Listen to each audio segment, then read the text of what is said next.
Lakad guys. Parcel pa more.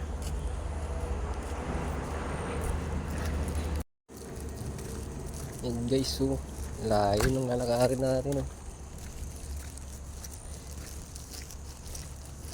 Sarado ang daan.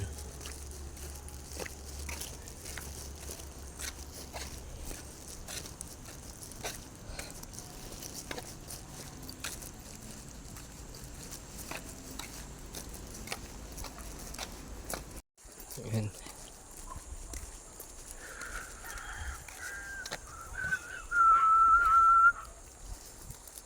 So ayan guys, pabalik na tayo guys.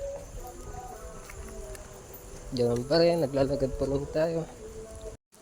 At ayun nga guys, bit-bit natin papunta, bit-bit pabalik. Ayan guys, hindi nakuha, tatlong parcel, iniwan natin yung motor doon.